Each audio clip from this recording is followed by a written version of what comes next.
ketika Pak Prabowo dan seluruh jajarannya menyatakan bahwa menerima kritik. Pertama, ketika kita dihadang saja berkali-kali, for context ya, kita berkali-kali dihadang, bukan hanya terakhir yang mendekati Bundaran HI, tapi sebelumnya sudah dihadang.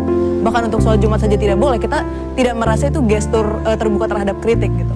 Dan yang kedua yang ingin saya katakan adalah presiden itu tidak dipilih oleh rakyat dengan ekspektasi bahwa beliau tuh akan terima kasih saja ketika dikritik gitu.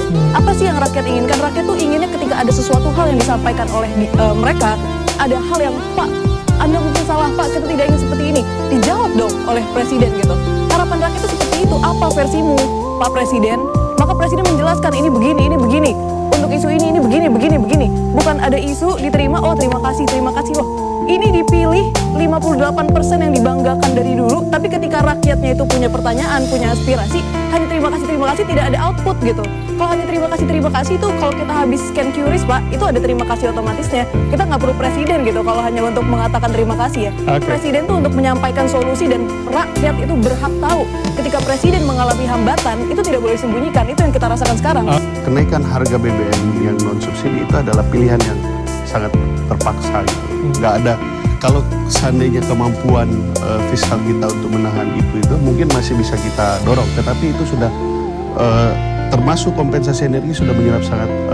Berarti fundamental ekonomi kita memang ada masalah.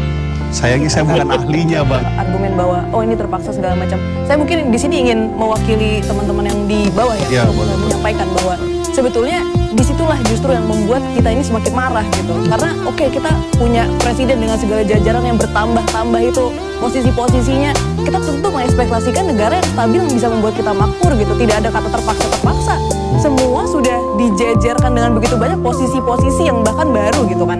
Itu pertama. Dan yang kedua, kita juga jadi mempertanyakan gitu, uang kita ini dipergunakan sebegitu besarnya untuk MBG dan dikorupsi, dimaling, dengan yang melakukan itu adalah ketua-ketuanya gitu, 3 orang kepala-kepalanya gitu. Ditangkap, uang kita diambil ke sana dengan budget yang sebegitu besar setiap hari, tapi tiba-tiba pemerintah mengatakan kita terpaksa harus menaikkan BBM, kita lagi yang menanggung. Jadi kita harus seperti subsidi silang untuk korupsi mereka yang menjalankan proyek ini gitu. Nah, ini yang sebenarnya menyakiti hati rakyat.